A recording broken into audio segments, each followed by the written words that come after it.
കാഞ്ചിയാർ കക്കാട്ടുകട അഞ്ചുരുളി റോഡിന്റെ ശോച്യാവസ്ഥയിൽ പ്രദേശവാസികൾ റോഡിലെ ചെളിക്കുഴിയിൽ വാഴ നട്ട് പ്രതിഷേധിച്ചു. മഴ പെയ്യുന്നതോടെ ഉണ്ടാകുന്ന വെള്ളക്കെട്ട് പ്രദേശവാസികൾ വർഷങ്ങളായി നേരിടുന്നതാണ്. ഇടുക്കിയിലെ പ്രധാന വിനോദസഞ്ചാര കേന്ദ്രമായ അഞ്ചുരുളിയിലേക്കുള്ള പാത കൂടിയാണിത്. കാഞ്ചിയാർ പഞ്ചായത്തിൽ ഉൾപ്പെട്ട കക്കാട്ടുകട അഞ്ചുരുളി റോഡാണ് വർഷങ്ങളായി ശോചനീയാവസ്ഥയിൽ തുടരുന്നത്. മഴ പെയ്യുന്നതോടെ പാതയിൽ വലിയ തോതിലുള്ള വെള്ളക്കെട്ടാണ് ജനങ്ങളെ ബുദ്ധിമുട്ടിലാക്കുന്നത്.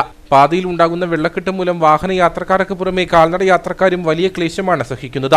നാളുകളായി തുടരുന്ന യാത്രാ ദുരിതത്തിന് പരിഹാരം കാണാൻ അധികൃതരുടെ ഭാഗത്തുനിന്ന് ഒരു ഇടപെടലും ഉണ്ടാകാത്ത സാഹചര്യത്തിലാണ് പ്രദേശവാസികൾ റോഡിലെ കുഴികളിൽ വാഴ നട്ട് പ്രതിഷേധിച്ചത്. പ്രസിഡന്റിന്റെ വാർഡും 6-ാം വാർഡ് മെമ്പറും 7-ാം വാർഡ് മെമ്പറും എല്ലാം ഇല്ല പോണതും, പഞ്ചായത്ത് വണ്ടികളും പോണതും, സ്കൂൾ വണ്ടികളും ഇല്ല പോണതും, നൂറുകണക്കിന് ആൾക്കാർ അഞ്ചുള്ളിക്ക് പോണ ബസ്, ടൂറിസ്റ്റ് വണ്ടികളും പോണ വഴിയാണിത്. ഇതുപോലത്തെ ഒരു അനാവസ്ഥ ഇതിനു മുമ്പ് ഉണ്ടായിട്ടില്ല. ഇത് നികത്തി സ്കൂൾ തുറക്കുന്ന മുമ്പ് ഈ റോഡിന്റെ പരിഹാരം കണ്ടു എത്തണമെന്ന് വിനിയുമായിട്ട് അഭ്യർത്ഥിക്കുന്നു. അതിനാണ് ഞങ്ങൾ വാഴ വെച്ച് പ്രതിഷേധിക്കുന്നത്.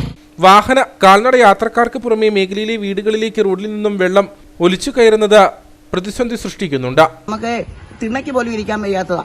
വെള്ളം മുഴുവൻ ചെളി വെള്ളം കയറി പെരക്കകത്തോട്ടാണ് കയറുന്ന അടിച്ച്.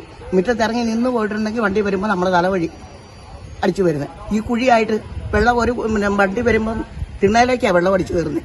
പഞ്ചായത്തിലെ മെമ്പർമാരും എല്ലാവരും പോകുന്ന ഈ വഴി. ഇവരാരും പോകുന്നിട്ടും ഇതെല്ലാം ഈ ചെളിക്കകത്തോടെ കുഴിക്കകത്തോടെ ചാടി പോകുന്നവരാ. ഇതൊന്നും ചെയ്തിട്ടും ഇതുവരെയും പറഞ്ഞാലും ഒന്നും ആരോടും പറഞ്ഞില്ല.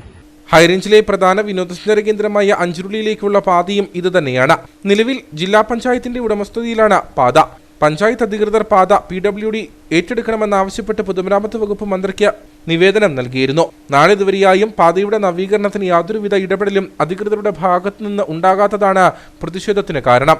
കാലവർഷം ശക്തമാകുന്നതോടെ പാത വലിയ തോതിലുള്ള വെള്ളക്കെട്ടിനെയാകും അഭിമുഖീകരിക്കേണ്ടി വരിക.